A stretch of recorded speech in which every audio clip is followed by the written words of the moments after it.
Hey guys, very good morning. This side JP Chauhan once again. और आज हम start करने वाले हैं EM waves. So before starting the session, very important session, just have a look कि what we are going to do today. So just have a look, फिर हम start करते हैं बहुत जल्दी से चैप्टर को, राइट।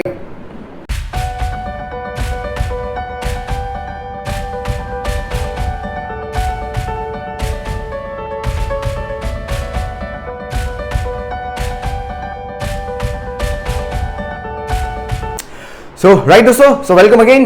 सो आपने देख लिया होगा कि आज अपन क्या करने वाले हैं, तो बहुत ही इंपॉर्टेंट सेशन होने वाला है ये। इसको एंड तक देखिएगा जरूर। और अगर पहली बार दफा आए हैं अगर आप, तो बिल्कुल इस चैनल को सब्सक्राइब कीजिए बटन दबा के। चलो, हाँ, इलेक्ट्रोमैग्नेटिक वेव्स। इलेक्ट्रोमैग्नेटिक वेव्स को स्टार्ट करने से पहले सबसे पहली बात आप ध्यान, एक चीज आप देख लीजिए यहाँ पर। इसके अंदर इसको समझने से पहले मैं कुछ छोटी छोटी बातें करूंगा, इसका अपन बेस बनाएंगे ताकि थोड़ा सा फील आ पाएगा कि इलेक्ट्रोमैग्नेटिक वेव्स जो है वो कितना इंपॉर्टेंट है ना, वो कितना इंपॉर्टेंट है। तो इसके अंदर दो साइंटिस्ट हुए थे। सबसे पहले Maxwell is the very important scientist जिसने ईएम वेव्स की बात करनी शुरू की थी। ये दो चीज आपको हमेशा ध्यान रखनी है। इलेक्ट्रोमैग्नेटिक वेव्स की बात किसने की थी? मैक्सवेल साइंटिस्ट ने। उसके बाद में हर्ट्ज एक साइंटिस्ट आए जिन्होंने उसको एक्सपेरिमेंट करके प्रोड्यूस किया था। तो ये दो साइंटिस्ट का बहुत बड़ा रोल है ईएम वेव्स के अंदर। जब भी ईएम वेव्स का नाम लिया जाएगा, मैक्सवेल और दूसरा क्या है? हर्ट्ज। चलो, तो सबसे पहले अपन बात करें इनका। इन्होंने क्या करा? सबसे पहले इन्होंने, जो मैक्सवेल जो था भाई, उसने सबसे पहले क्या, किसको करा? जो एम्पियर सर्किटल लॉ था उसकी उंगली कर दी सबसे पहले उसने सबसे पहले किसकी उंगली कर दी? एम्पियर सर्किटल लॉ के। एम्पियर सर्किटल लॉ अपन ने क्या पढ़ा था कि कोई भी करंट कैरिंग कंडक्टर, मतलब कोई भी आपके पास एक क्लोज लूप है ना, उसके अलोंग उसका जो लाइन इंटीग्रल होता है, मैग्नेटिक फील्ड का जो लाइन इंटीग्रल होता है वो हमेशा mu naught times the current threading that loop. ये अपन ने पढ़ा था कि integration of B dot DL equals to क्या होता है? Mu naught times I. ये एम्पियर सर्किटल लॉ था। मैक्सवेल ने क्या बोला कि ये एम्पियर सर्किटल लॉ सभी सर्किट के अंदर ये क्या एप्लीकेबल नहीं है, मतलब ये इनकंसिस्टेंट है। This law is not consistent everywhere. तो कहां पर इनकंसिस्टेंट था? उसने क्या बोला कि जो भी सर्किट्स है जहां पर कैपेसिटर अवेलेबल है, ये मेरे पास एक कैपेसिटर है, चार्जिंग मोड में है, डिस्चार्जिंग मोड में भी हो सकता है। तो जो भी चार्जिंग या डिस्चार्जिंग सर्किट होता है जिसके अंदर कैपेसिटर चार्ज या डिस्चार्ज हो रहा हो, तो वहां पर आप एम्पियर सर्किटल लॉ अप्लाई नहीं कर सकते। उसको इसने प्रूफ भी दिया। उसने क्या किया? उसने दो लूप एज्यूम किए, एक लूप 1 और एक लूप 2। एक लूप 1 और एक लूप 2, जिसको आप एम्पिरियल लूप बोलते थे, है ना। एसीएल में जाके देखना, ampere circuital law, magnetic effect of current chapter में मैंने कवर किया था। तो लूप 1 और लूप 2 दो लिए उसने। एक्चुअल में जब भी कैपेसिटर चार्ज हो रहा होता है तो वायर के अंदर जो भी करंट फ्लो हो रहा था उसको अपन बोलते हैं आईसी। आईसी क्या है? Conduction current. आईसी क्या है? Conduction current. तो उसने दोनों लूप के अंदर उसने क्या लगाया? एम्पियर सर्किटल लॉ लगाया। फर्स्ट सबसे पहले लगाया उसने एसीएल इन लूप 1। ये लूप 1 है, इसके अंदर लगाया तो B dot DL equals to mu naught times current threading the loop. Loop से कितना करंट पास हो रहा है? तो म्यू नॉट टाइम्स आईसी। तो क्या हो गया? म्यू नॉट टाइम्स आईसी मेरे पास क्या हो गया? एसीएल हो गया। ये मेरे पास लूप 1 के अंदर क्या हो गया? एसीएल आ गया। उसके बाद इसने सेकंड लूप के अंदर लगाया कि B dot DL equals to mu naught times current. अब देखो, ईएम वेव से पहले तक अपन क्या मान के चल रहे थे? कैपेसिटर की प्लेट के बीच में कोई भी करंट फ्लो नहीं होती है। एम्पियर सर्किटल लॉ तक, मतलब जब ईएम वेव्स जब प्रोड्यूस होना शुरू हुई, जब उसकी बात होना शुरू हुई, तो उससे पहले तक ये एक मिथ था दिमाग के अंदर कि कैपेसिटर की प्लेट के बीच में कोई करंट फ्लो नहीं होती है। और अभी भी शायद दिमाग में है, ठीक है। तो उस समय क्या था? तो कैपेसिटर के बीच में कोई करंट फ्लो नहीं होती है, और कैपेसिटर की प्लेट के बीच में तो एम्पियर सर्किटल लॉ ये बोलता है, ठीक है। तो एम्पियर सर्किटल लॉ के अकॉर्डिंग तो लूप 2 में अगर आप लूप में आप एसीएल लगाओगे तो B dot DL equals to क्या आ गया? म्यू नॉट टाइम्स करंट कितनी होगी? 0, क्योंकि बीच कैपेसिटर की प्लेट के बीच में कोई करंट फ्लो नहीं होती है। तो क्या हो गया? तो बी डॉट डीएल, उसी इंटीग्रेशन की वैल्यू क्या आ गई? 0। अब यहां पर फर्स्ट अपन ने देखा लूप 1 से बी डॉट डीएल निकाला, ये आया। लूप 2 से बी डॉट डीएल निकाला, अपने पास ये 0 आ गया। तो 1 और 2 इक्वेशन जो एक दूसरे को क्या कर रही है? कॉन्ट्राडिक्ट कर रही है, दोनों इक्वल नहीं है। तो यहां से कंक्लूजन क्या निकाला कि ऐसे जो भी सर्किट से जहां पर कैपेसिटर प्रेजेंट होता है वहां पर एम्पियर सर्किटल लॉ जो होता है वो बिल्कुल इनकंसिस्टेंट होता है। वो बिल्कुल क्या होता है? इनकंसिस्टेंट होता है। तो इसकी इनकंसिस्टेंसी को प्रूव कर दिया। उसके बाद में उसने क्या इलाज किया? उसके बाद मैक्सवेल ने क्या इलाज किया? उसका क्या सॉल्यूशन निकाला? तो उसने सबसे पहले बात करी डिस्प्लेसमेंट करंट की। कि डिस्प्लेसमेंट करंट क्या है? मैक्सवेल ने क्या किया? देखो, मैग्नेटिक नीडल के बारे में अगर आपको पता हो, मैग्नेटिक नीडल जो होती है that can be deflected by only magnetic field. Magnetic force से ही उसको डिफ्लेक्ट किया जा सकता है। ये मेरे पास नीडल है अगर, तो नीडल ये डिफ्लेक्ट अगर होती है तो उसको मैग्नेटिक फील्ड ही हिला सकता है, डिफ्लेक्ट कर सकता है। तो मैक्सवेल ने क्या किया? वो कैपेसिटर की प्लेट के बीच में नीडल को लेके गया, और जैसे कैपेसिटर की प्लेट को के बीच में नीडल को लेके गया तो उसने क्या देखा? डिफ्लेक्शन आ रहा था वहां पर क्या आ रहा था? डिफ्लेक्शन। उसने देखा क्या आ रहा था? डिफ्लेक्शन। बहुत इंपॉर्टेंट, बहुत मजेदार बात है, सुनना है। कहानी नहीं, एक्चुअल में किया था उसने, एक्सपेरिमेंट किया था, डिफ्लेक्शन आ रहा है। अब डिफ्लेक्शन आ रहा है इसका मतलब कहीं ना कहीं मैग्नेटिक फील्ड है बीच में, मैग्नेटिक फील्ड है इसके बीच में। अब ये उसने क्या ऑब्जर्व किया, ये डिफ्लेक्शन भी तभी आ रहा था जब कैपेसिटर या तो चार्जिंग कंडीशन में था या डिस्चार्जिंग कंडीशन में था। फुल्ली चार्ज अगर कैपेसिटर है तो वहां पर ये चीज देखने को नहीं मिल रही थी। तो जब कैपेसिटर चार्ज हो रहा था या डिस्चार्ज हो रहा था और उस वक्त जब वो नीडल को यहां पर लेके गया तो उसने क्या देखा, उसके अंदर डिफ्लेक्शन आ रहा है। डिफ्लेक्शन आ रहा है इसका मतलब क्या है, मैग्नेटिक फील्ड है। और मैग्नेटिक फील्ड कहां से आता है, हमेशा मैग्नेटिक फील्ड इंड्यूस कहां से होता है, मैग्नेटिक फील्ड की प्रेजेंस कहां होती है, हमेशा करंट के आसपास, करंट के फ्लो होने की वजह से, क्योंकि मैग्नेटिक फील्ड के हर फॉर्मूला में करंट होता है।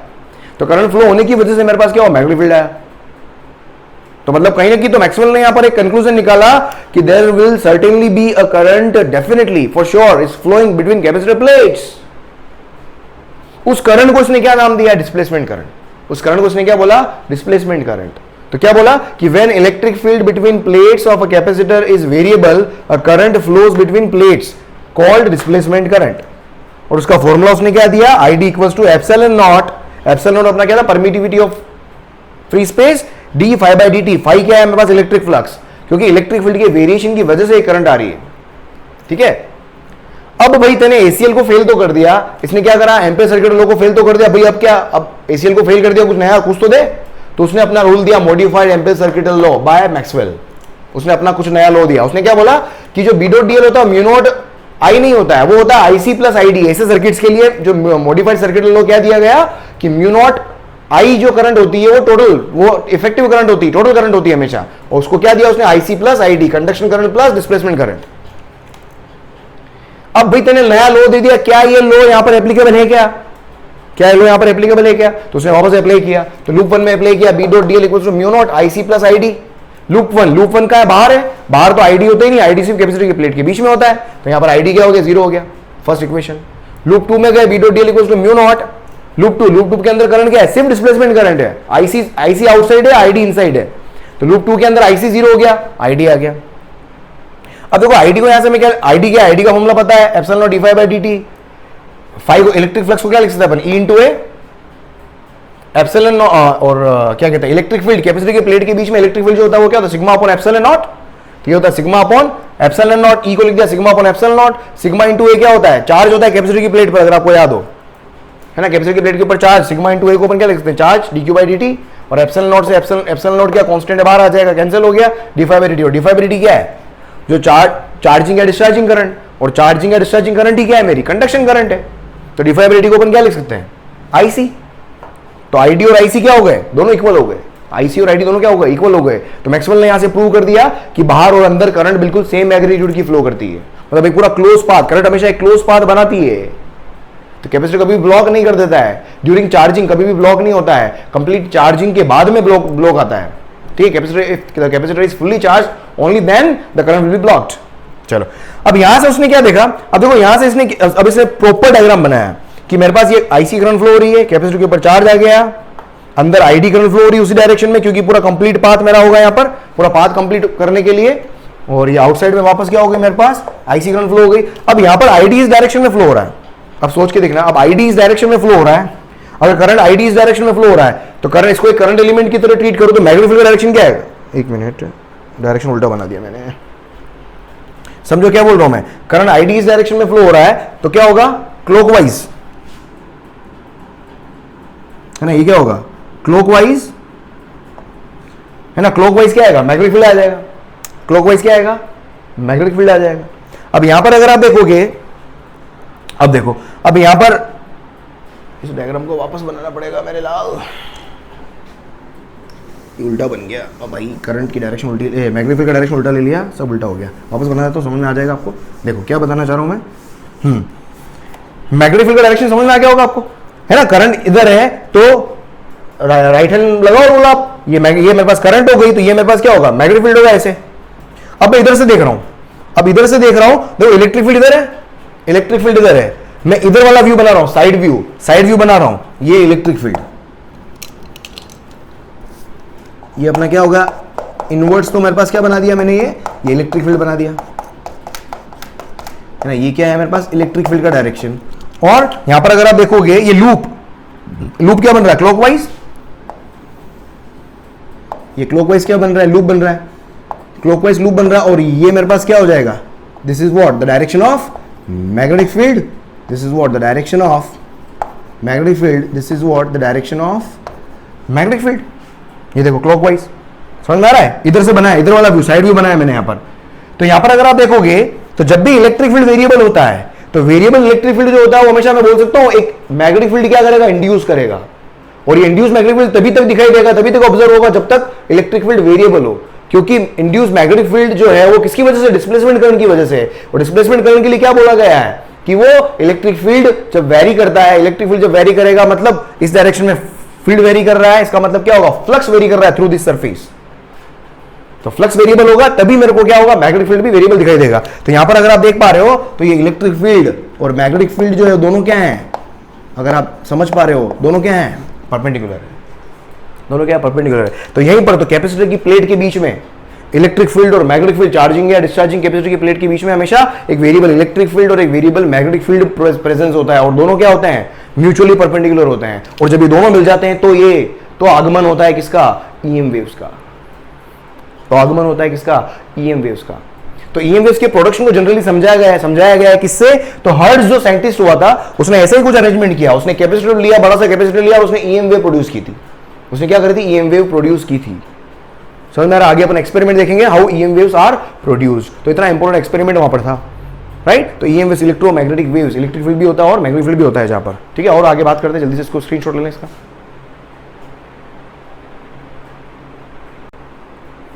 चलो आगे बढ़े। देखो नेक्स्ट, देखो आपके पास क्या है, फाइनली मैक्सवेल ने ईएम वेव के बारे में बात तो कर दी और उसने एसीएल को भी गलत ठहरा दिया और फाइनली उसने अपनी कुछ इक्वेशंस दे दी फिर इसके बाद में, है ना। वो और ज्ञान थोप के चला गया ये एक नंबर का चोर था, है ना, एक नंबर का चोटा था ये। कैसे पता चला, इसने कुछ इक्वेशन चुरा ली और उसको बोल दिया कि ये मेरी इक्वेशन है। उसने क्या बोल दिया कि ये मैक्सवेल की इक्वेशन है। तो उसने 4 इक्वेशन दी जो चारों आपको पता है और उसको बोल दिया गया क्या, मैक्सवेल्स इक्वेशन, पता नहीं क्या है। पहली इक्वेशन कौन सी थी इसकी, गॉस लॉ ऑफ इलेक्ट्रोस्टैटिक्स। क्या था गॉस लॉ, कि फ्लक्स इक्वल्स टू क्या होता है, क्यू अपॉन एप्सिलॉन नॉट। ये इसने बोल दिया ये मेरी पहली इक्वेशन है। दूसरी इक्वेशन, मैक्सवेल की दूसरी इक्वेशन को कहा गया कौन सा, गॉस लॉ मैग्नेटिज्म के अंदर जो पढ़ा था अपन ने कि magnetic flux through a close surface क्या होता है, जीरो होता है। ये इसका सेकंड इक्वेशन। थर्ड इक्वेशन क्या, फैराडे का लॉ ऑफ ईएमआई, जिसने इंड्यूस ईएमएफ के मैग्नीट्यूड की बात की थी। क्या कि इंड्यूस ईएमएफ जो होता है वो minus D phi by D T होता है। फाई यहाँ पर क्या है, मैग्नेटिक फ्लक्स है। और चौथा मॉडिफाइड एसीएल, हाँ ये इसने दिया था, बाकी 3 तो चुरा के दिल मेरा हो गया था। और चौथी जो है वो मॉडिफाइड एसीएल जो इसने दिया था मैक्सवेल ने, वो खुद ही है। कौन सा, कि B dot D L equals to mu naught I C plus I D. I D क्या है मेरे पास, epsilon naught D phi by D T. चलो आगे बढ़े। अब अपन बात करते हैं कि ईएम वेव्स, अब एक्चुअल में ईएम वेव्स प्रोड्यूस कैसे होती है। हालांकि अपन ने प्रोड्यूस करने का जो थ्योरेटिकल बेस है वो तैयार कर लिया था कि जब भी आपके पास एक टाइम वेरिंग इलेक्ट्रिक फील्ड होगा तो उसकी वजह से क्या होगा, एक मैग्नेटिक फील्ड इंड्यूस होगा। तो इलेक्ट्रिक फील्ड और मैग्नेटिक फील्ड दोनों ही क्या होते हैं, टाइम वेरिंग होते हैं। और जब साइमल्टेनियसली वो परपेंडिकुलरली जब भी वो प्रोपोगेट करेंगे तो ईएम वेव का प्रोडक्शन होगा। अब यहां पर अगर आप देखो इलेक्ट्रिक फील्ड और मैग्नेटिक फील्ड वेक्टर है जो है वो दोनों ही क्या टाइम के साथ में डिपेंड कर रहे हैं। और टाइम के साथ में अगर डिपेंड कर रहे हैं इलेक्ट्रिक फील्ड वेक्टर और मैग्नेटिक फील्ड वेक्टर, मतलब पार्टिकल कहीं ना कहीं क्या कर रहा है, एक्सेलरेट कर रहा है। टाइम वेरिंग है, इसका मतलब क्या होगा, एक्सेलरेशन। अगर मेरे पास यूनिफॉर्म मोशन होता पार्टिकल का तो वहां पर एक्सेलरेशन नहीं होता। यूनिफॉर्म मोशन होता तो वहां पर मेरे पास क्या होता है, ऑसिलेशंस नहीं होते, टाइम वेरिंग फील्ड नहीं होता। टाइम के साथ में वेरिएबल फील्ड मुझे नहीं दिखाई देता अगर टाइम के साथ में। और वैसे भी अपने को पता है अगर सर्कुलर पाथ पे कोई भी पार्टिकल का मोशन होता है तो उसको अपन क्या बोलते हैं, एक्सेलरेटेड मोशन बोलते हैं। तो यहाँ पर मैग्नेटिक फील्ड क्या है मेरे पास, सर्कुलर नेचर का। और वैसे भी क्लोज पाथ में होता है electric field, magnetic field close path में हमेशा होता है, अपने को पता है। तो यहाँ पर बेसिक बेस जो है अपने को ध्यान रखना है, बेसिक चीज जो है कि जब भी ईएम वेव के प्रोडक्शन की बात की जाए तो हमेशा एक्सेलरेटिंग चार्ज पार्टिकल, ये बहुत इंपॉर्टेंट लाइन है, याद कर लेना इसको, produced by accelerating charge particle. ये बिल्कुल इसको याद कर लेना। ये एग्जाम के अंदर ऑब्जेक्टिव में सीधा स्ट्रेट फॉरवर्ड क्वेश्चन कई बार देखने को मिलेगा आपको, ठीक है। In which electric field and magnetic field are perpendicularly propagates, जिसके अंदर इलेक्ट्रिक फील्ड और मैग्नेटिक फील्ड क्या होते हैं, परपेंडिकुलर प्रोपोगेट करते हैं। डायग्राम जैसा कि आपको दिख रहा होगा, ये इलेक्ट्रिक फील्ड वेक्टर है। क्या बज रहा है भाई, शांत हो जा। इलेक्ट्रिक फील्ड वेक्टर जो है वो इस डायरेक्शन में टाइम वेरिंग है। ये देखो, ये दिख रहा है वेरिएशन इलेक्ट्रिक फील्ड वेक्टर का। मैग्नेटिक फील्ड का वेरिएशन क्या है, जेड डायरेक्शन में दिख रहा है। ये मैग्नेटिक फील्ड ये ऐसे सांप की तरह। और ये कौन है? Electric field. ये कौन है? इलेक्ट्रिक फील्ड है। तो इलेक्ट्रिक फील्ड तो ऐसे ऐसे कूद रहा है और मैग्नेटिक फील्ड ऐसे कूद रहा है, ऐसे कूद रहा है। दोनों क्या है? परपेंडिकुलर है। और जब इलेक्ट्रिक फील्ड मैग्नेटिक फील्ड दोनों परपेंडिकुलरली और टाइम वेरिंग होते हैं तो क्या क्या देते हैं वो मुझे? ईएम वेव प्रोड्यूस करवाते हैं। ठीक है, ये अब यहां पर हर्ट्ज जो साइंटिस्ट था उसने प्रोड्यूस की थी, मैक्सवेल ने बात की थी, ध्यान रखना, और हर्ट्ज ने प्रोड्यूस किया था। तो हर्ट्ज ने क्या बोला? हर्ट्ज ने क्या किया था? एक सेटअप लिया उसने, एक इंडक्शन कॉइल ली, एक इंडक्शन कॉइल ली, उसके पैरेलल में क्या लगा दिया? एसी सोर्स लगा दिया। एसी सोर्स से क्या होगा? जो भी आप यहां पर वेरिएबल वोल्टेज लगाओगे वो म्यूचुअल इंडक्शन की वजह से आउटपुट कॉइल पे चला जाएगा। तो इसके इंडक्टर के दोनों एंड पर एक क्या आ गया? एक वेरिएबल इलेक्ट्रिक फील्ड आ गया, एक तरीके से वेरिएबल वोल्टेज आ गया, मतलब वेरिएबल इलेक्ट्रिक फील्ड आ गया। ये वेरिएबल इलेक्ट्रिक फील्ड कहां पर कनेक्टेड है? ये दो प्लेट हो गए, मेटेलिक प्लेट। तो दोनों मेटेलिक प्लेट के अक्रॉस एक वेरिएबल वोल्टेज आ गया, और दो प्लेट के अक्रॉस अगर वेरिएबल वोल्टेज आ जाता है इसका मतलब वेरिएबल इलेक्ट्रिक फील्ड आएगा, और जब वेरिएबल इलेक्ट्रिक फील्ड आता है तो मैग्नेटिक फील्ड अपने आप इंड्यूस होता है। मैक्सवेल भाई साहब बोल के गए थे, तो उसने वही एक्सपेरिमेंट यहां पर किया। तो यहां पर देखो क्या हुआ कि भाई यहां पर वेरिएबल इलेक्ट्रिक फील्ड दोनों कैपेसिटर की प्लेट के अक्रॉस आ गया, उसकी वजह से एक मैग्नेटिक फील्ड इंड्यूस हो गया, तो ईएम वेव्स प्रोड्यूस हो गई। इसको डिटेक्ट करने के लिए उसने क्या लगाया? एक डिटेक्टर यूज किया, एक हेडफोन की तरह, कुछ नहीं है, एक एनवायरमेंट क्रिएट किया इसने, ऑलमोस्ट क्लोज पाथ है ये। एक एनवायरमेंट क्रिएट किया जहां पर बहुत ही हाई इलेक्ट्रिक फील्ड है। हाई इलेक्ट्रिक फील्ड के अंदर कभी भी कोई ऑसिलेटिंग चार्ज एंटर करेगा तो क्या होगा? तो वहां पर क्या होगा? अपन ने फोटोइलेक्ट्रिक इफेक्ट के अंदर पहुंचा था। यहां पर ये मेटेलिक स्फीयर्स हैं, तो यहां पर जब भी ईएम वेव टकराएगी तो यहां पर क्या होगा? इलेक्ट्रॉन्स बाहर निकलेंगे, इलेक्ट्रॉन्स बाहर निकलेंगे। तो उस स्पार्क को देख के उसने हिसाब लगाया कि भाई कोई आया है। फोटॉन्स क्या है? ईएम फोटॉन्स की भी बात करते हैं, फोटॉन्स भी क्या है? EM waves. लाइट से जो फोटॉन्स आ रहे हैं वो भी क्या है? ईएम वेव्स का ही पार्ट है। तो ईएम वेव्स जो होती है वो क्या होती है? इस तरीके से क्या होता है? प्रोपोगेशन होता है, राइट। तो यहां से अब यहां पर ये कॉम्बिनेशन किसका हो गया? एक इंडक्टर और कैपेसिटर का कॉम्बिनेशन हो गया, और इंडक्टर और कैपेसिटर के कॉम्बिनेशन से अपने पास क्या बनती है? फ्रीक्वेंसी निकल के आती है, क्योंकि ईएम वेव क्या है? एक प्रोपोगेशन है, एक वेरिएशन है, एक फिक्स टाइम इंटरवल के बाद में एक पीरियोडिक फंक्शन बन रहा है यहां पर। तो यहां से फ्रीक्वेंसी आ जाएगी, पीरियोडिक फंक्शन की कुछ ना कुछ फ्रीक्वेंसी होती है। तो ईएम वेव की फ्रीक्वेंसी जो दी इसने, हर्ट्ज ने क्या बोला कि 2π√LC से अपन इसकी फ्रीक्वेंसी कैलकुलेट कर सकते हैं।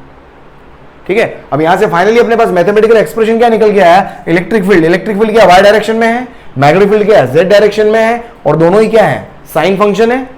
दोनों ही क्या है? साइन फंक्शन है, और दोनों वेरिएशन आगे इधर एक्स डायरेक्शन में मूव कर रहे हैं। एक्स का वेरिएशन भी एक्स डायरेक्शन में है, और वो मतलब समझ में आ रहा है ना किसका? एक्स क्या? इलेक्ट्रिक फील्ड के पार्टिकल का जो वाइब्रेशन है वो एक्स डायरेक्शन में मूव कर रहे हैं।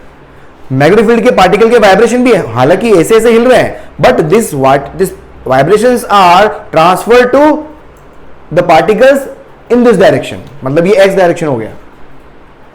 क्लियर? मतलब एक्स डायरेक्शन में, और एक्स डायरेक्शन में एक तरीके से ये क्या? वेव हो गई। वेव की इक्वेशन क्या होती है? इलेक्ट्रिक फील्ड की फॉर्म में लिखूं अगर मैं, तो E electric field equals to क्या होगी? E equals to E naught. ये मेरे पास क्या आ गया? This is what E naught. ये मेरे पास क्या हो गया? ई नॉट हो गया। ठीक है, और यहां से मेरे पास क्या बना? और इस तरीके से मैग्नेटिक फील्ड के लिए बनाऊंगा तो यहां पर मेरे पास क्या आ जाएगा? ये बी नॉट आ जाएगा। तो ये मेरे पास क्या हो गया? मैग्नेटिक फील्ड वेक्टर हो गया ये, और ये मेरे पास क्या आ गया? इलेक्ट्रिक फील्ड वेक्टर आ गया मेरे पास ये। क्लियर? तो यहां से electric field E not sine omega T minus K x, और इलेक्ट्रिक फील्ड का वेक्टर का प्रोपोगेशन का है वाई डायरेक्शन में, इसलिए मेरे पास क्या आ गया? जे के पा गया, वेक्टर फॉर्म में लिख रहा हूं। और मैग्नेटिक फील्ड क्या आ गया? B naught sine omega T minus K X. दोनों एक पॉजिटिव एक्स डायरेक्शन में, अगर ध्यान हो आपको, दोनों अपोजिट साइन होते हैं तो क्या होता है? अपने पास पॉजिटिव एक्स डायरेक्शन में मूवमेंट होता है, मतलब पॉजिटिव डायरेक्शन में मूवमेंट है, और समझ में आ रहा है ना कुल मिलाकर। और इधर भी क्या? अपोजिट साइन है, मतलब पॉजिटिव डायरेक्शन में। अब यहां पर ये तो मेरे पास क्या आ गया? ये एक्सप्रेशन आ गया। अब ईएम वेव का डायरेक्शन निकालने के लिए कौन हेल्प करता है? Poynting vector. ईएम वेव की डायरेक्शन निकालने के लिए कौन हेल्प करता है? Poynting vector, S vector. Poynting vector क्या होता है? It gives the direction of EM wave propagation. कैसे निकालते हो पॉइंटिंग वेक्टर को? 1/μ0, μ0 अपने को पता है ना, ई क्रॉस बी। इस एक्सप्रेशन को देखोगे, इसकी यूनिट पॉइंटिंग वेक्टर, इसका यूनिट निकालोगे, इलेक्ट्रिक फील्ड हो गया, मैग्नेटिक फील्ड हो गया, डिवाइड बाय μ0, इसकी यूनिट निकालोगे, ये आती है वॉट पर मीटर स्क्वायर, मतलब energy radiated per unit time per unit area, what पर मीटर स्क्वायर। पॉइंटिंग वेक्टर क्या दे रहा है? Energy radiated per unit time per unit area. ये मेरे पास क्या हो गया? आई थिंक, क्योंकि यूनिट, आप यूनिट देख के हमेशा किसी भी चीज को डिफाइन कर सकते हो, उसका फिजिकल सिग्निफिकेंस आप निकाल सकते हो, है ना। तो वहां पर कंफ्यूज, तो आपको कभी भी कंफ्यूज नहीं होना है, कभी भी कंफ्यूज नहीं होना है। चल आगे देखिए, अब कुल मिलाकर डायरेक्शन कहां से आएगी? ये इस वेक्टर के अंदर क्या है? ई क्रॉस बी। तो ई क्रॉस बी का डायरेक्शन ही मुझे क्या देता है? ईएम वेव का डायरेक्शन देता है। तो ई से ई से बी वेक्टर की तरफ क्रॉस प्रोडक्ट बनाओ, देखो ये ई वेक्टर इधर है और बी वेक्टर इधर है, तो ये देखो ई वेक्टर और ये B vector, right hand thumb rule बना दिया क्रॉस प्रोडक्ट का, तो इधर क्या आएगा, ई एम वेव का डायरेक्शन आएगा, और अपनी ई एम वेव इधर ही जा रही है क्योंकि सारे पार्टिकल के वाइब्रेशन इधर ही जा रहे थे ना, इलेक्ट्रिक फील्ड के भी और मैग्नेटिक फील्ड के भी, तो फाइनली ई एम वेव का प्रोपोगेट कर रही है एक्स डायरेक्शन में। ये बहुत इंपॉर्टेंट डायरेक्शन रूल अच्छे से याद कर लेना क्योंकि इस पे क्वेश्चन अभी क्वेश्चन करवाऊंगा मैं आपको और चीज क्लियर होगी। जल्दी स्क्रीनशॉट ले लो इसका।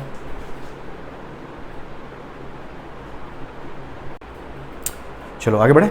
ये वाला स्लाइड जो है वो आपका बहुत ही इंपॉर्टेंट है, इससे आपके बहुत सारे क्वेश्चन हल होने वाले हैं, है ना। ये वाला स्लाइड और इसके बाद एक और स्लाइड जो होगा, है ना, इन दो स्लाइड से पूरा चैप्टर आपका चैप्टर का माहौल सेट होने वाला है, ठीक है। जो पॉइंट लिखवा है एक एक पॉइंट याद कर लेना, एक एक पॉइंट से क्वेश्चन आया हुआ एग्जाम के अंदर, बिल्कुल इसको दिमाग में फिट कर लेना। क्या है properties of E M wave, E M wave की क्या क्या प्रॉपर्टीज होती है।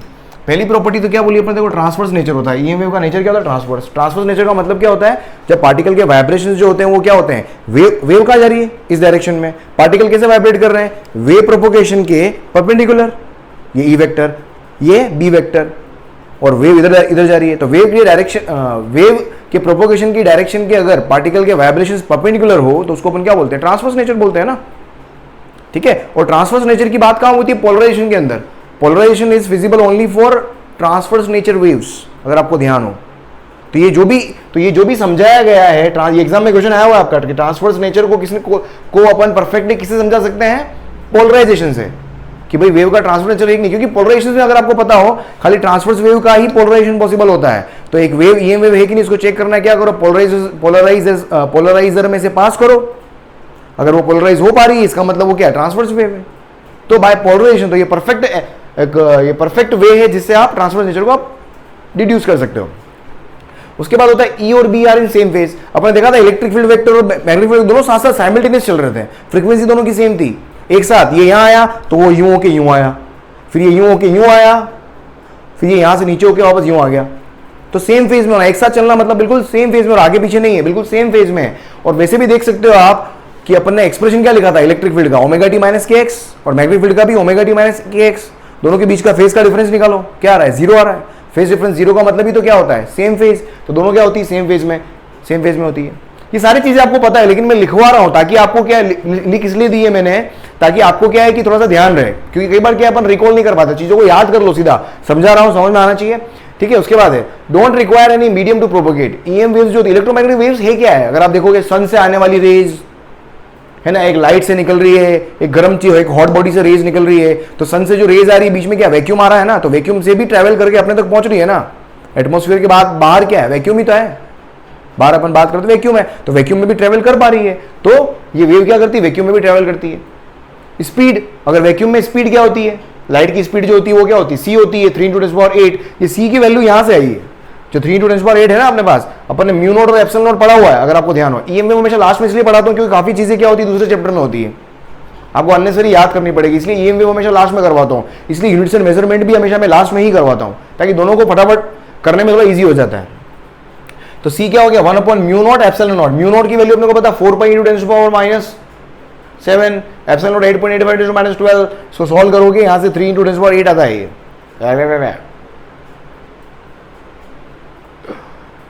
स्पीड ईएम वेव की निकालनी अगर किसी मीडियम के अंदर, तो मीडियम में स्पीड हमेशा क्या हो जाती है, कम हो जाती है, तो डिवाइडेड बाय क्या हो गया, रिफ्रैक्टिव इंडेक्स। अगर आपको याद हो रिफ्रैक्टिव इंडेक्स का फॉर्मूला क्या होता है, कि किसी मीडियम का रिफ्रैक्टिव इंडेक्स अगर निकालना हो तो एयर में स्पीड डिवाइडेड बाय मीडियम में स्पीड, अगर आपको याद हो तो एयर में स्पीड डिवाइडेड बाय मीडियम में स्पीड। तो देखो यहां से मैंने ईएम वेव का फॉर्मूला लिखा, तो सी की जगह क्या आ गया, बस यहां पर म्यू नॉट एप्सिलॉन नॉट की जगह क्या लिख दिया मैंने, म्यू और एप्सिलॉन आर।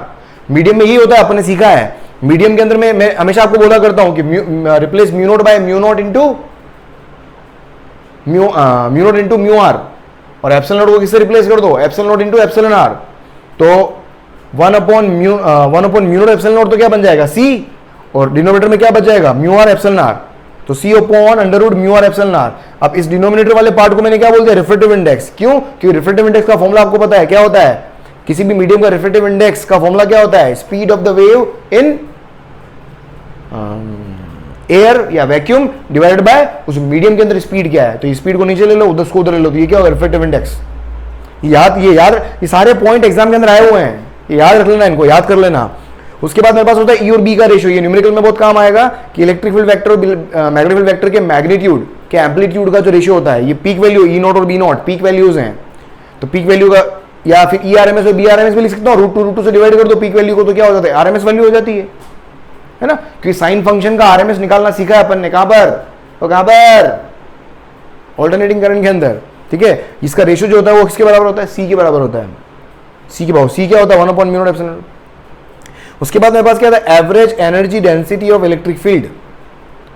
इलेक्ट्रिक फील्ड का एवरेज एनर्जी डेंसिटी कितना होता है, अपन ने इलेक्ट्रिक फील्ड का एनर्जी डेंसिटी पढ़ा है, अगर आपको ध्यान हो, half epsilon not E square, है ना, half epsilon not E square. वो मेरे पास क्या था, एक मैग्नीट्यूड अगर आपको पता हो, ई की वैल्यू अगर फिक्स हो तो half epsilon not E square से निकाल लो, लेकिन अपना इलेक्ट्रिक फील्ड यहां पर क्या है, वेरिएबल है, इसलिए अपन क्या बोल रहे हैं यहां पर, average energy density of electric field, इसलिए अपन एवरेज बोल रहे हैं, और एवरेज में जनरली अपन क्या यूज करते हैं, आरएमएस, तो ये half epsilon not E RMS square, या इसको क्या लिख सकता हूं मैं, ई आरएमएस को ई नॉट बाय √2, तो क्या हो जाएगा, तो हाफ की जगह क्या हो जाएगा, 4 हो जाएगा, तो 1/4 epsilon not E not square, E not is the peak value, epsilon not E not दोनों अलग लिखने का तरीका देख लेना, मिक्स मत कर देना तुम लोग। इसी तरीके से अगर मैं average energy density of magnetic field में निकाल सकता हूं, सेम आएगी।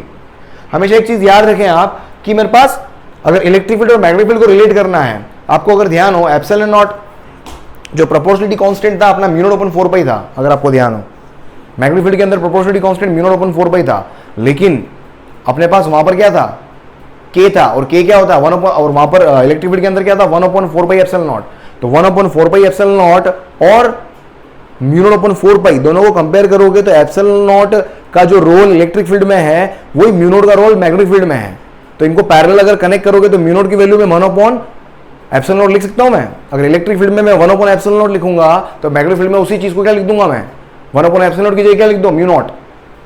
तो देख क्या हुआ, तो देख, तो ये एप्सिलॉन नॉट की जगह क्या लिख दिया मैंने, 1/μ0, तो ये देख एप्सिलॉन नॉट की जगह क्या लिख दिया 1/μ0, और ई आरएमएस को क्या लिख दिया मैंने, बी आरएमएस मैग्नेटिक फील्ड के लिए, और यहां से वापस वही बी आरएमएस को b नॉट बाय √2 लिखोगे तो यहां से एक और आ जाएगा फॉर्मूला, ये क्या है, μ0 है, ठीक है। अब यहां से इन दोनों की वैल्यू मेरे पास क्या होती है, इक्वल आती है, ये दोनों एवरेज, जो एवरेज एनर्जी डेंसिटी है इन दोनों की वैल्यू मेरे पास क्या होती है, इक्वल आती है। इक्वल कैसे कर सकते हो, इसको अगर प्रूव करना हो तो ई को क्या लिख दो, BC, ये फॉर्मूला ध्यान रख लो, बी और सी एक साथ होते हैं, बी उधर जाएगा, BC, बी के बाद सी आता है, BC BC BC BC BC, ठीक है, E = BC, ये फॉर्मूला हमेशा B/C होता है, B/E होता है, E/B होता है, इलेक्ट्रिक फील्ड बड़ा होता है हमेशा, याद रखें, इलेक्ट्रिक फील्ड का मैग्नीट्यूड हमेशा क्या होता है, एम्पलीट्यूड क्या होता है, हमेशा बड़ा होता है, क्योंकि वो B/C होता है। तो यहाँ पर देखो आपने देखा भी होगा, इलेक्ट्रिक फील्ड अक्सर आया करता था अपना 4, 5, 6 डिजिट में आंसर आता था, लेकिन मैग्नेटिक फील्ड की वैल्यू हमेशा 10⁻⁴, 10⁻�6 टेस्ला के अंदर आया करती थी, अगर आपको याद हो तो। मैग्नेटिक फील्ड हमेशा छोटा होता है इलेक्ट्रिक फील्ड से, तो उससे भी हिसाब लगा लो, उससे भी याद कर लो आप, ठीक है। अब ये म्यू ई दोनों एनर्जी डेंसिटी जो होती है वो दोनों इक्वल होती है। देखो ई को क्या लिख सकता हूं मैं, B/C, और सी को क्या लिख सकता हूं, ये क्या हो जाएगा, B² C², और C² क्या हो जाएगा 1/μ0 एप्सिलॉन नॉट, एप्सिलॉन से एप्सिलॉन नॉट कैंसिल हो गया, तो क्या आ गया 1/4 μ0 B0², तो वही चीज आ गई देखो वापस, ठीक है। तो दोनों क्या होते हैं, इक्वल होते हैं। उसके बाद देखिए आप एवरेज एनर्जी डेंसिटी, नेक्स्ट देखिए आप average energy density of EM wave. अब EM वेव की एवरेज एनर्जी डेंसिटी निकालनी है तो इंडिविजुअल एवरेज को ऐड कर दो, एवरेज का वापस एवरेज मत ले लेना, क्योंकि ये खुद क्या कहते हैं UE, ये U है, UE खुद एवरेज है, फिर ये स्मॉल u है ना, ये U भी खुद एवरेज है, तो एवरेज अगर दो एवरेज ऑलरेडी है उन सब, उसका वापस फर्दर एवरेज निकालना है तो सीधे ऐड करोगे, उसका फर्दर UE + UB/2 मत कर देना, क्योंकि ऑलरेडी एवरेज है। अगर वो एवरेज नहीं होती, इंडिविजुअल वैल्यूज होती तो मैं डिवाइड बाय 2 करता, समझ में आ रहा है। तो दोनों को ऐड करोगे, चूंकि ये दोनों मेरे पास क्या इक्वल है, इन दोनों को ऐड करो, इसकी वैल्यू को डबल कर दो, क्योंकि ये और ये दोनों इक्वल हैं, इसकी वैल्यू को डबल करो, इसकी वैल्यू को डबल करो, क्या आ जाएगा E0 ERMS², या इसकी वैल्यू को डबल करो, क्या आ जाएगा BRMS/μ0 2/μ0। आई थिंक क्लियर, समझ में आ रहा होगा आपको।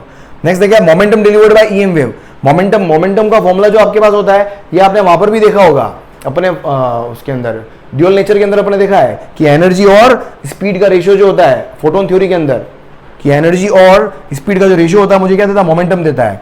पर मोमेंटम मेरे पास क्या है, दो तरीके से निकाल सकते हो, इसमें दो तरह के क्वेश्चन आपके पास एग्जाम में आए हुए हैं कि if the energy is completely absorbed, है ना, इसको मैं वहां पर भी करवा सकता हूं, ये चीजें वहां पर भी डिस्कस कर सकते हो आप, किसके अंदर, वेव्स के अंदर भी ये चीजें डिस्कस की जा सकती है, रेडिएशन के अंदर वहां पर भी डिस्कस कर सकते हैं। हीट ट्रांसफर हो गया, हीट ट्रांसफर के बाद वाला पोर्शन जो अपन रेडिएशन जो पढ़ा था, वहां पर भी ये चीज पैरेलल, कोई वहां डिस्कस करता है, कोई यहाँ डिस्कस करता है। मैंने हो सकता है वहां पर डिस्कस नहीं की, वहां की हो तो यहाँ फिर कर रहा हूँ, या वहां नहीं की हो तो यहां से ले लेना।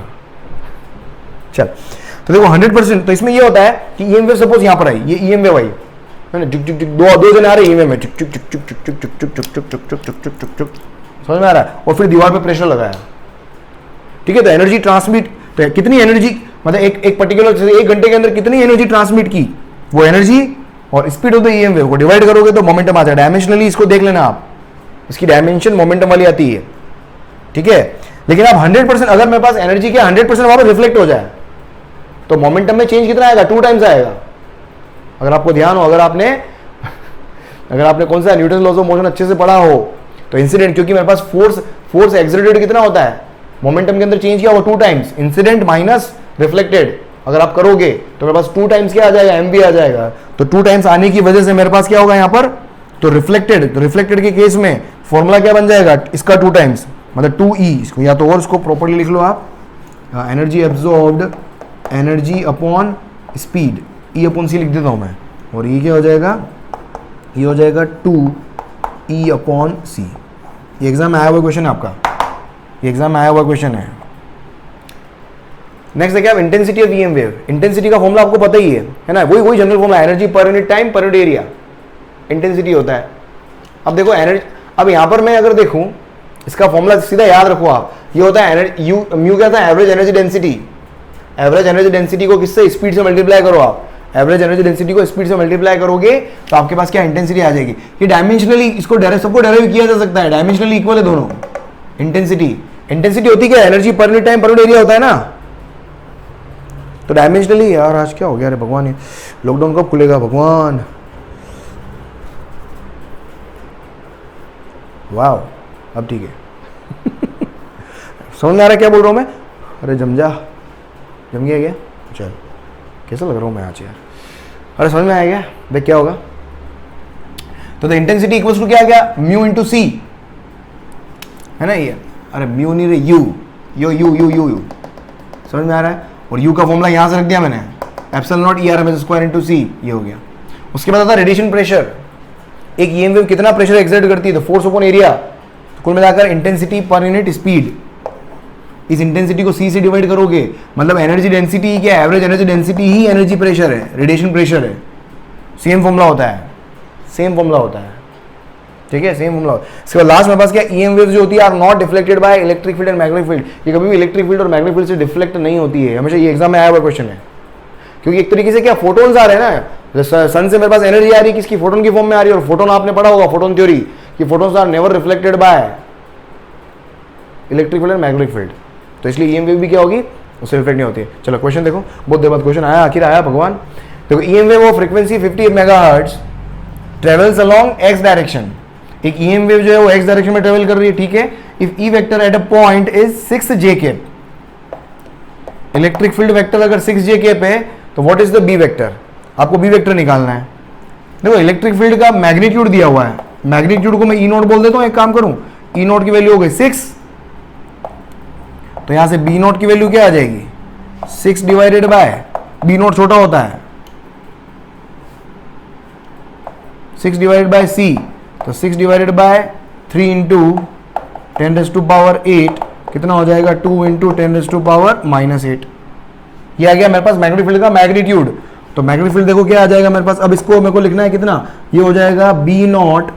अब इसका केप क्या आएगा, अब देखो आपका, अब यहां से अगर मैं दिखाऊं, देखो इलेक्ट्रिक फील्ड वेक्टर जो है मेरा कहां पर है, जे डायरेक्शन में है, और ईएम वेव जो है वो क्या है, आई डायरेक्शन में है। ये तो अपना देखा हुआ है ना, इलेक्ट्रिक फील्ड जे में है, ईएम वेव आई में है, तो मैग्नेटिक फील्ड तो तेरा कहां आएगा, जेड में आएगा, जेड में आएगा। तो ईएम वेव कैसे आती है, ई क्रॉस बी से, जे क्रॉस के करोगे तभी तो ये आएगा, तो के कैप, तो आंसर क्या हो जाएगा, के कैप।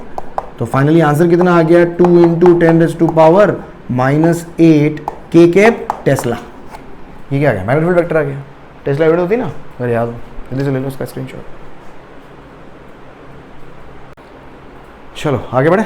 देखो नेक्स्ट आपके पास क्या क्वेश्चन, देखो क्या दिया हुआ है कि बी वाई आपको, मतलब मैग्नेटिक फील्ड दिया हुआ है, B Y equals to 2 × -7 sine 500x plus 1 ये दिया हुआ है टेस्ला में। Find wavelength, frequency and electric field. देखो वेवलेंथ कहाँ मौजूद होती है, के के अंदर, कि एक्स के मल्टीप्लाई में। ये क्वेश्चन अपने वेव के अंदर भी किए थे अपन ने, है ना। तो 500 इक्वल्स टू क्या हो गया आपके पास, 2π/λ, ये के होता है ना, ये के होता है, तो यहाँ से लेमड़ा इक्वल्स टू क्या हो गया आपके पास 2 पाई बाय 500, तो लेमड़ा आ गया 2 पाई बाय 500, इससे आंसर आ जाएगा आपका ये 1.26, आंसर लिख रहा हूँ डायरेक्ट मैं ना, 1.26 सेंटीमीटर, ये आपका लेमड़ा आ गया। उसके बाद फ्रीक्वेंसी निकालनी है, फ्रीक्वेंसी ये तरह ओमेगा दिया हुआ है, तो 1.5 इंटू 10⁻11, ये हो गया मेरे पास 2 पाई एफ ओमेगा के बराबर, तो यहाँ से एफ की वैल्यू आ गई मेरे पास 1.5 into 10⁻11 divided by 2 pi. I think सही लिखा है मैंने क्या, है ना, 2 पाई।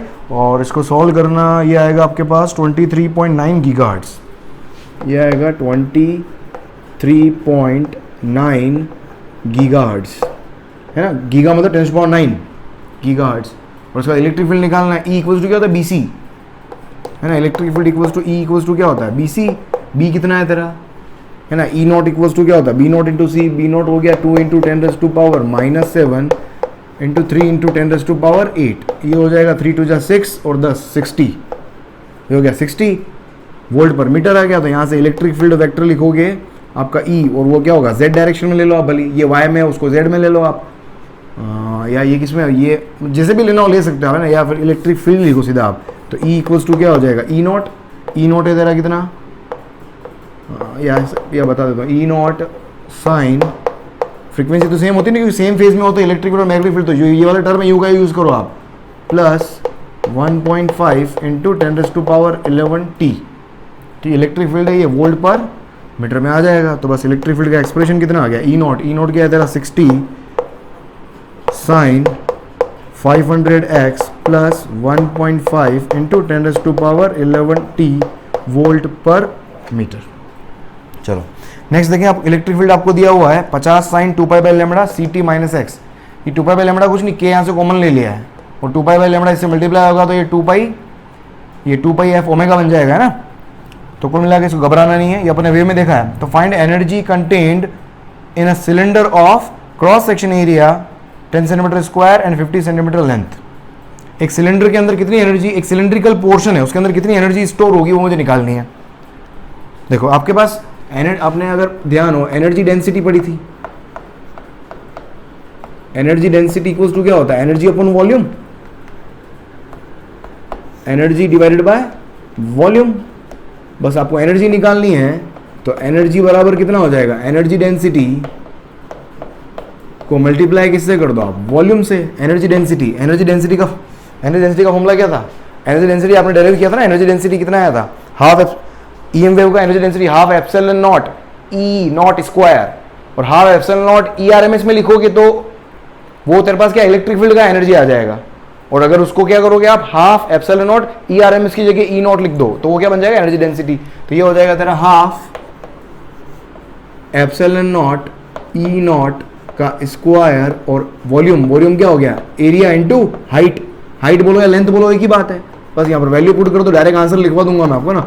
ये होता है आपका 8.85 इंटू 10⁻⁻12, और ई नॉट मतलब क्या होता है इसकी पीक वैल्यू, उसकी पीक वैल्यू कितनी 50, ये हो जाएगा 50 का square and multiplied by area कितना है 10 सेंटीमीटर स्क्वायर, तो ये हो जाएगा 10 इंटू 10⁻⁻4, ये तो हो गया एरिया, एक मिनट, हाँ एरिया 10 हो गया, और सेंटीमीटर स्क्वायर को मैंने मीटर स्क्वायर लिख दिया पावर -4 करके, और 50 सेंटीमीटर को लिख देता हूँ मैं कितना 0.5, 50 सेंटीमीटर के लिख देता हूँ मैं 0.5, सब रख दी वैल्यू। और फाइनली आपका इसका आंसर देख लेना, अब ये आएगा 5.5 इंटू 10⁻, ये आएगा 5.5 इंटू 10⁻12 एनर्जी है ना, तो जूल में आ जाएगा ये आंसर। चलो जो भी क्वेश्चन कर रहा हूँ उसको पोज करके सॉल्व करो, है ना, -12 है ना, माइनस में आए 5.5 -12। नेक्स्ट देखें आपके पास क्या है, पोज करके क्वेश्चन सॉल्व करो हमेशा। तो क्या है, calculate electric field and magnetic field vector produced by 100 volt bulb of 2.5% efficiency at 3 metre distance. Electric field और मैग्नेटिक फील्ड कितना प्रोड्यूस हो रहा है एक 100 वोल्ट के बल्ब से, मतलब बल्ब का पावर दिया हुआ है। देखो एक्चुअल में अगर 2.5% एफिशिएंसी है, मतलब P एक्चुअल पावर कितना हो जाएगा 100 का 2.5%, ऐसे लिखोगे, कितना हो गया 2.5 वोल्ट। एफिशिएंसी का मतलब ये होता है ना कितना एफिशिएंट है बल्ब, तो एक्चुअल में पावर एक्चुअल दी हुई 2.5 वोल्ट। अब पावर दे दे और वहां से इलेक्ट्रिक फील्ड मुझे निकालना हो, मैग्नेटिक फील्ड निकालना हो, तो पावर कहां मौजूद थी आपकी इंटेंसिटी के अंदर, वोट पर मीटर स्क्वायर होता है ना इंटेंसिटी, तो देखो यहां से मैं क्या लिख सकता हूं, intensity equals to power upon area, और पावर अपॉन एरिया और इंटेंसिटी का फॉर्मूला क्या होता है U इंटू सी था ना, U इंटू सी, और U क्या था एप्सिलॉन नॉट ERMS स्क्वायर, या इसको हाफ क्या कर सकते हो, half epsilon naught E not square, ऐसे लिख दो। अभी लिखा ना, ये रहा देख energy density and multiplied by C। तो अब मुझे निकालना क्या है देख, अब देख पावर पता है 2.5, ये P एक्चुअल को जो P लिख रहा हूँ यार ताकि वेरिएबल में कंफ्यूजन नहीं हो, ये पावर लिख देते हैं अपन, ठीक है। पावर एक्चुअली क्या होगी 2.5, क्योंकि एफिशिएंसी आपकी 2.5% है। पावर पता है, एरिया पता है 4πr², क्योंकि 3 मीटर डिस्टेंस में निकालना है। तो जो भी सोर्स है, सोर्स से 3 मीटर पे जाओगे तो पावर का डिस्ट्रीब्यूशन क्या सभी डायरेक्शन में होगा, पूरे एरिया के ऊपर, पूरे एरिया में जाके इंटेंसिटी फैलेगी, है ना। पावर का डिस्ट्रीब्यूशन क्या सभी डायरेक्शन में इक्वल अमाउंट में होता है, तो और कितने एरिया में हो रहा है 4πr² में। तो एरिया पता है क्योंकि डिस्टेंस मेरे को 3 मीटर पता है 4πr² से, और हाफ पता है, एप्सिलॉन पता है, E नॉट पता है, E नॉट निकालना है। सब तो हो गया। देख फाइनली तेरा E नॉट क्या आ जाएगा, तो देख E not square, E not square यहाँ से आ जाएगा, कितना आ जाएगा 2, ये हो जाएगा 2p, है ना, 2p अपॉन ए हो गया तेरा 4πr², ये हो जाएगा तेरा r, 4πr², तो एरिया लिख दिया मैंने, और नीचे एप्सिलॉन नॉट और C भी आ जाएगा। ये वैल्यूज पुट करोगे और इसको दोनों तरफ स्क्वायर रूट लूंगा तो मेरे पास क्या हो जाएगा, E नॉट की वैल्यू E आ गई। इसको सॉल्व करना है, इसका आंसर लिखवा देता हूँ मैं। E नॉट की वैल्यू आ जाएगी आपके पास, कितनी आएगी भाई, ये 4.1 volt per metre, 4.1 volt per metre. और यहाँ से B नॉट भी निकाल सकते हो, B नॉट इक्वल्स टू क्या होगा E नॉट बाई C, है ना। B नॉट क्या हो जाएगा, यहाँ से B नॉट निकालना है तो B नॉट आएगा E नॉट बाय C, और इसको सॉल्व करोगे ये आएगा 1.4 इंटू 10⁻⁻7 टेस्ला। ओ भाई क्लियर, चलो अब इसके क्वेश्चन अब देख लेना यार, इसके क्वेश्चन और क्या क्या बन सकते हैं, क्योंकि इंटेंसिटी वाले क्वेश्चन अपन रेडिएशन में वहां पर भी पॉसिबल है ना। ये तो क्वेश्चन वहां हो यहाँ हो एक ही बात है सारी। चलो नेक्स्ट देखें आप, माइक्रोवेव ओवन। माइक्रोवेव ओवन क्या होता है, देखो EM अभी इसके बाद आपके पास एक इलेक्ट्रोमैग्नेटिक स्पेक्ट्रम हो रहे हैं। इलेक्ट्रोमैग्नेटिक स्पेक्ट्रम आपको यू का याद करना है, उससे उसके आसपास की कुछ चीजें हैं जो टर्म यूज करूंगा मैं यहाँ पर। इलेक्ट्रोमैग्नेटिक स्पेक्ट्रम जो होता है वो क्या होता है कि बहुत सारी जो EM वेव्स है उसको आप एक ऑर्डर के अंदर, किसके, लैम्बडा के बढ़ते हुए क्रम में या लैम्बडा के घटते हुए क्रम में, या फ्रीक्वेंसी के बढ़ते या फ्रीक्वेंसी के घटते क्रम में अगर आप अरेंज कर दो सारी EM वेव्स को, बहुत तरह की EM वेव्स होती है ना, रेडियो वेव्स होती है, इंफ्रारेड वेव्स होती है, विजिबल रेज होती है, गामा रेज होती है, और अल्ट्रा वायलेट रेज होती है, इंफ्रारेड होती है, मतलब पता नहीं दो बार नाम लिया, गामा और एक्स रेज होती है। तो इन सबको एक ऑर्डर में अगर आप अरेंज कर दो, ठीक है, तो इससे जो आपका एक चार्ट बनेगा उसको अपन बोलते हैं इलेक्ट्रोमैग्नेटिक स्पेक्ट्रम, ठीक है। तो इस स्लाइड के बाद में इलेक्ट्रोमैग्नेटिक स्पेक्ट्रम का डायरेक्ट स्लाइड में यहाँ पर शो कर दूंगा, ठीक है। तो वो बिल्कुल याद कर लेना, बिल्कुल अच्छे से याद कर लेना। और सबसे बढ़िया बात बताऊँ, अगर मैं इलेक्ट्रोमैग्नेटिक स्पेक्ट्रम क्या है, बहुत वाइड है यार एक्चुअली, क्योंकि हर बुक में अंदर देखो कि उसकी एक अलग एप्लीकेशन नजर आती है, हर बार एग्जाम के अंदर उसका एक अलग सी चीज निकल के आ जाती है। इंफ्रारेड इसके अंदर सबसे ज्यादा इंपॉर्टेंट जो है वो क्या, इंफ्रारेड है। मैक्सिमम टाइम आपको क्वेश्चन इंफ्रारेड से ही बनते हैं, इंफ्रारेड, अल्ट्रा वायलेट, मतलब ये दोनों रे तो ऐसी है जिसके क्वेश्चन आपको अधिकतर मिल जाएंगे आपको एग्जाम के अंदर। तो ये चार्ट पूरा, जितना चार्ट में मेरे को जितना मैक्सिमम एप्लीकेशन दिख पाई थी उस चार्ट के अंदर क्या क्या दिया हुआ है, फ्रीक्वेंसी की रेंज दी हुई है, लैम्बडा की रेंज दी हुई है, कैसे प्रोड्यूस करते हैं हर एक EM वेव को, उसके बाद में उसकी एप्लीकेशन क्या है। तो इसका पूरा कंप्लीट एक चार्ट है, उसको याद कर लेना यार। इसको याद करने का कोई तरीका तुम्हारे पास अगर आ गया हो तो मुझे कमेंट सेक्शन में लिखना, ताकि आने वाली जनरेशन को मैं और बता पाऊँ। हालांकि आप कुछ कभी मेरी हेल्प करते नहीं हो, उनको पता है इस बार भी कोई आपका मैसेज नहीं आएगा, मेरे को 100% श्योर हूँ मैं, कमेंट कुछ भी नहीं आने वाला है। आपको क्या लड्डू मिल गया, बस आप लेक्चर लेके रवाना। पता नहीं कभी जवाब देते नहीं हो मेरे क्वेश्चंस का आप, कोई बात नहीं, बच्चे होते इसलिए आपको बच्चे कहा जाता है। बच्चे हो ना यार, अगर आप मैच्योर होते तो शायद ऐसा नहीं करते, है ना। आपका रिस्पॉन्स आता, बच्चे हो यार, बच्चे ऐसा लगे कभी नहीं, तुम बच्चे हो एक नंबर के, अब तो दे देना यार। चलो ठीक है। अब इसके अंदर माइक्रोवेव ओवन के अंदर क्या, देखो जब भी अपन माइक्रोवेव ओवन के अंदर कुछ चीज़ होती है, पहली बात तो इसके अंदर माइक्रोवेव जो इलेक्ट्रोमैग्नेटिक वेव से अपन वो काम में लेते हैं, ठीक है, इसके अंदर माइक्रोवेव्स होती है। अब माइक्रोवेव ओवन के अंदर होता क्या है, कोई भी फूड आइटम अंदर अपन रखते हैं तो एक्चुअल में वो गर्म हो जाता है। तो उसके गर्म होने का रीज़न क्या होता है, एक्चुअली माइक्रोवेव क्यों काम में ले रहे हैं, क्योंकि माइक्रोवेव का जो वेवलेंथ है, माइक्रोवेव की जो वेवलेंथ है उसका ऑर्डर, और अपने पास जो डेली रूटीन के अंदर जो फूड आइटम्स है, फूड आइटम के अंदर एक्चुअल में क्या होता है, मैक्सिमम जो कंटेंट होता है वो वाटर का होता है। फूड आइटम, कोई भी फूड आइटम होगा उसके अंदर वाटर पार्टिकल्स, उसके अंदर वाटर मॉलिक्यूल्स होंगे।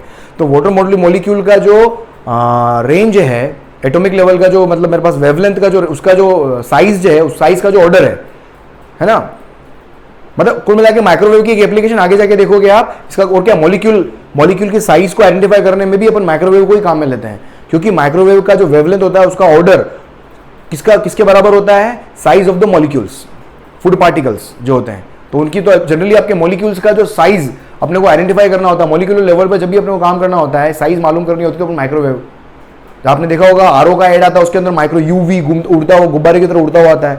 कैंट आरओ का ऐड आता है, उसमें यूवी जर्म्स, तो जर्म्स को मारने के लिए भी अपन माइक्रोवेव, कई बार माइक्रोवेव काम में लेते हैं। तो इस तरीके से आपके ऑब्जर्वेशन से ही क्वेश्चन सही कर पाएंगे आप, ठीक है। तो बस वो चार्ट में दूंगा, वो याद कर लेना आप, ठीक है। तो इसके अंदर हाँ होता क्या है, अब फूड आइटम गर्म क्यों हो जाता है, एक्चुअली में जब माइक्रोवेव आती है तो उसकी कुछ फ्रीक्वेंसी है, तो उसकी फ्रीक्वेंसी जब फूड आइटम के अंदर जो पार्टिकल है उनकी जो रेजोनेंट फ्रीक्वेंसी है अगर उससे मैच कर जाती है तो क्या होगा, रेजोनेंस हो जाएगा। और रेजोनेंस में क्या होता है, मैक्सिमम एनर्जी का ट्रांसफॉर्मेशन होता है, और जब मैक्सिमम एनर्जी का ट्रांसफॉर्मेशन होगा, एनर्जी मैक्सिमम, इसका मतलब क्या हो गया, एम्पलीट्यूड मैक्सिमम। तो फूड के पार्टिकल मैक्सिमम क्या करते हैं, ऑसिलेट करते हैं, तो इसकी वजह से एक एनर्जी रिलीज होती है हीट की फॉर्म में। तो फूड पार्टिकल जो होता है वो क्या, जो पूरा खाना जो होता है वो यूनिफॉर्मली क्या होता है, गर्म हो जाता है। अब देखो माइक्रोवेव के अंदर इसलिए पूरा यूनिफॉर्म गर्म होता है, एक गैस के ऊपर, तवे के ऊपर गर्म करते हैं तो नीचे नीचे गर्म हो जाता है, जबकि माइक्रोवेव के अंदर पूरा छाती में घुस के गर्म करके आता है माइक्रोवेव। तो ये ध्यान रखेंगे आप, क्या होता है रेजोनेंट मॉलिक्यूल्स के साथ में, उसका ये क्वेश्चन आया हुआ आपके साथ एग्जाम में, ये एग्जाम में क्वेश्चन पूछा गया है। इसका देखो ओजोन लेयर, ये क्वेश्चन एग्जाम के अंदर पूछे गए, इसलिए मैं थोड़ा डिस्कस कर रहा हूँ, अदरवाइज आपको एनसीईआरटी के अंदर ये नहीं मिलेंगे। ओजोन लेयर का है आपके पास 20 से 40 किलोमीटर अबव अर्थ के, हालांकि आपको पूरा एटमॉस्फेयर का लेयर, आप क्योंकि कम्युनिकेशन चैप्टर आपके उससे हट चुका है तो अब इससे आने के आसार थोड़े कम है, लेकिन फिर भी याद रख लो क्योंकि ओजोन लेयर के अंदर वापस इलेक्ट्रोमैग्नेटिक रेडिएशन का रोल होता है, इसलिए ओजोन लेयर ही करवा रहा हूँ, राइट। तो ओजोन लेयर करती क्या है, अपनी रक्षा करती है, सन से आने वाली अल्ट्रा जो यूवी रेज है, सन से जो आने वाली यूवी रेज से क्या करती है, उसके अगेंस्ट अपने को प्रोटेक्ट करती है। तो ये करती है यूवी रेज को क्या करती है, एब्जॉर्ब कर लेती है, ठीक है। तो ये कहां तक, अब इसके अंदर क्वेश्चन एग्जाम के अंदर क्या आया हुआ है, और अर्थ तक पहुंचने नहीं देती है। अब एग्जाम में क्वेश्चन क्या है, radiation of wavelength less than 3 × 10⁻⁷ metre absorb by ozone layer, है ना। इससे कम वेवलेंथ तक के लिए क्या करती है, ओजोन लेयर क्या कर लेती है, एब्जॉर्ब कर लेती है, और उससे ज्यादा वाली को क्या कर देती है, पास होने देती है हमेशा। ज्यादा मतलब कम फ्रीक्वेंसी, समझ में आ रहा है। तो ये अपने को ध्यान रखना है, क्वेश्चन एग्जाम के अंदर आया हुआ है, ठीक है, इसको अंडरलाइन कर लेना, याद कर लेना है। उसके बाद होगा green house effect. Green house effect पे भी क्वेश्चन आपके पास एग्जाम में आया हुआ है। ग्रीन हाउस इफेक्ट एक्चुअल में होता क्या है, देखो आपके पास एक्चुअल में होता क्या है कि अर्थ सरफेस के ऊपर जो भी सनरेज आ रही है, भाई अल्ट्रावायलेट रुक गई, इसके अलावा दूसरी तो आ रही होगी ना, तो जब वो स्ट्राइक करती है तो कुछ ना कुछ रेडिएशन प्रेशर एक्सर्ट करेगी, और जब भी प्रेशर एक्सर्ट करेगी तो अर्थ सरफेस क्या हो जाएगी, गर्म हो जाएगी। जब अर्थ सरफेस हीटअप हो जाएगी, और कोई भी गर्म चीज होती है उससे हमेशा इंफ्रारेड रेज बाहर निकलती है। कोई भी गर्म तवा गर्म होता है उससे इंफ्रारेड बाहर आती है, ठीक है। तो इंफ्रारेड रेज, कोई भी हॉट चीज होगी, हॉट, है ना अब समझ, लड़के सारे समझ गए, कमी नहीं एक नंबर के। तो जो भी हॉट चीज होती है उससे हमेशा इंफ्रारेड बाहर निकल के आती है। तो इंफ्रारेड रेज अब क्या होता है, अर्थ सरफेस तक गर्म हो गई, इंफ्रारेड जब बाहर आती है तो ये वापस अर्थ सरफेस से बाहर निकल के क्या होती है, जो अपने एटमॉस्फेयर के अंदर जो कार्बन डाइऑक्साइड की लेयर है, carbon dioxide absorbs infrared rays, वो एब्जॉर्ब कर लेती है। तो जो भी CO2 का लेयर है एटमॉस्फेयर के अंदर वो क्या करती है, इंफ्रारेड रेज को क्या कर लेती है, एब्जॉर्ब कर लेती है। उसकी वजह से क्या होता है, अपनी जो अर्थ का जो सरफेस है वो टेम्परेचर जो है बना रहता है, वार्म रहती है ना। जो अर्थ रहती है वो वार्म रहती है, किसकी वजह से, क्योंकि infrared is absorb by the CO2 layer. तो CO2 लेयर का बहुत बड़ा रोल है, अगर CO2 लेयर नहीं होगी तो अर्थ क्या होगी, मेरे पास वार्म नहीं होगी, उसका टेम्परेचर क्या होगा, बहुत कम हो जाएगा, क्योंकि सारा सरफेस से हीट बाहर निकल के बाहर चली गई, कोई एब्जॉर्ब करने वाला ही नहीं, हीट को ट्रैप ही नहीं किया। तो ये ट्रैप होना, इसी को अपन क्या बोलते हैं, ग्रीन हाउस इफेक्ट, कि इंफ्रारेड रेज को CO2 लेयर के द्वारा, एटमॉस्फेयर की CO2 लेयर के द्वारा ट्रैप किया जाना, that phenomenon is what, green house effect. तो इसके अंदर एग्जाम में क्वेश्चन आया, अगर आपका एटमॉस्फेयर नहीं होता तो अर्थ का टेम्परेचर क्या होता, और कम हो जाता, इनफैक्ट बहुत ज़्यादा कम हो जाता। वेरी कूल है ना, ये भी एग्जाम में क्वेश्चन आया हुआ है। ठीक है, तो क्या है कि इफ नो एटमॉस्फेयर तो अर्थ वेरी कूल। ठीक है, तो heating of earth atmosphere due to trapping of infrared rays reflect, जो कि कहां से आ रही है, reflected from surface by CO2 layer in atmosphere. Right, चलो राइट, जल्दी से इसका स्क्रीनशॉट ले लें।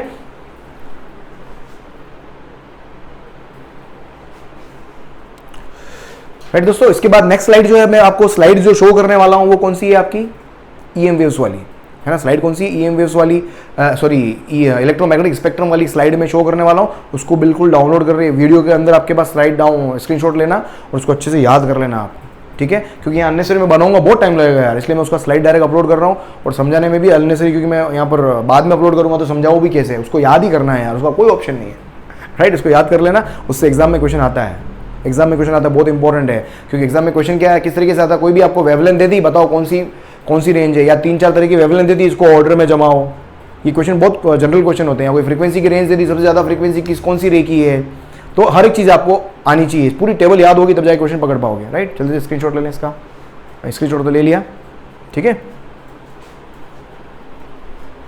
सो आई थिंक आपने स्पेक्ट्रम देख लिया होगा। राइट दोस्तों, सो स्पेक्ट्रम को अगर आपने देख लिया है तो थैंक यू सो मच, और वीडियो को आखिरी तक आके अगर आपने ऑब्जर्व किया है, आपका बहुत आपका बहुत भला हो, आपने देखा। So finally crash course is over. 12th का बस ये चैप्टर बचा हुआ था, वो भी मैंने कंप्लीट कर दिया है। So stay tuned on exponential physics, और इसी तरीके से बने रहें इसके ऊपर। और भी अच्छे वीडियो चाहना चाहते हैं तो आप, और अगली सीरीज बहुत ही इंपैक्ट आने वाला अगली सीरीज का, तो इसके लिए बने रहें आप चैनल के ऊपर और सब्सक्राइब करके जाएं अगर आप नए हैं तो, और लोगों को दावत दें इस चैनल के ऊपर, बिकॉज खाना बहुत अच्छा बन रहा है यहाँ पर। चलो बाय बाय, गुड नाइट, मिलते हैं कल वापस। Thank you.